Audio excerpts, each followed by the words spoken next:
ended up spending about a week in New Mexico in the Sangre de Cristo mountain range there at the Cibola Mesa campground.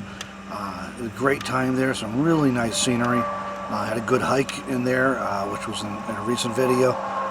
After there, we decided to head north, back up to Wyoming. We're going to stop in Denver along the way. We also plan to stop outside of Walsenburg, Colorado, which is not too far across the border. Found some listings for a couple of BLM sites not too far from there that we were going to check out. So we tried found a couple listings in the Cacharis Canyon area. This one was Sheep's Head Crossing. It was a rather scenic site. A little road going in was county road going in was a little bit questionable. Some pretty bad ruts. I mean, like a foot deep or more in places. So that was kind of iffy, but we managed to make it in. Got in with a minivan, all right.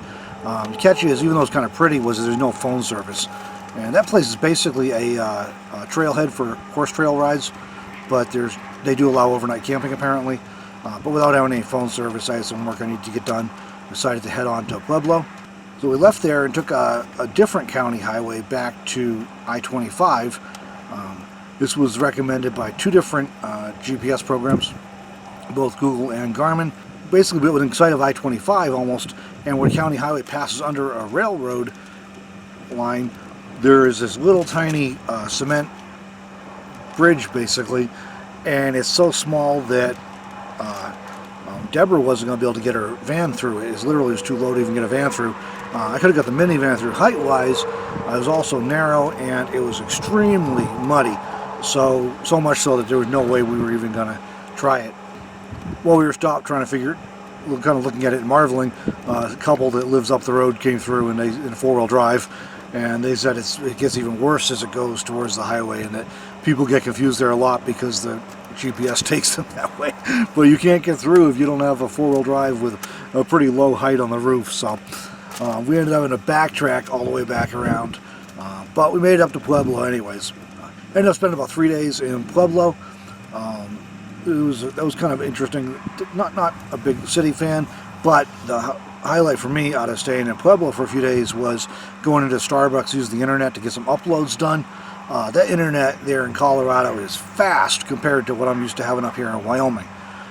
So videos that would take me an hour or more to upload here in Gillette, literally I was uploading in 15 minutes consistently, so I was able to get a whole bunch of work done pretty quick, and that was really nice. Planned on staying at the Love's truck stop there in Pueblo the first night. It's listed on several campsite reviews websites as being open for overnight camping, but the catch when I got there was that there's signs all over the place that there's 1 hour parking only, so I was just not comfortable trying to do that and find out that we weren't allowed to overnight. So ended up spending that first night at the Cracker Barrel parking lot just down the road. That was actually a fairly quiet night's sleep, better than the truck stop would have been for sure. We were kind of sandwiched between the Cracker Barrel, which closed at like 10 o'clock, and the hotel, so it was a pretty quiet night for the sleep that night. Second night, tried something a little different, went over to Lake Pueblo State Park. That was surprisingly expensive for a basic site with no hookups or anything, no showers, no running water of any sort. So it was a pretty basic campground.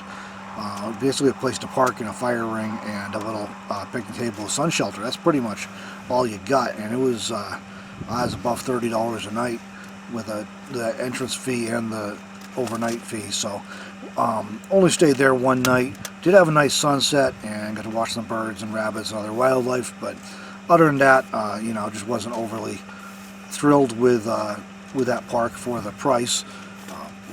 Final night in Pueblo, actually I'm staying in a cheap hotel in town, take advantage of some utilities for the night. From Pueblo, headed on up to Denver for the weekend, visited a friend there, got out of the vans for a couple days, took advantage again of some good internet, and utilities for a couple days, and enjoyed some good food while we were in Denver.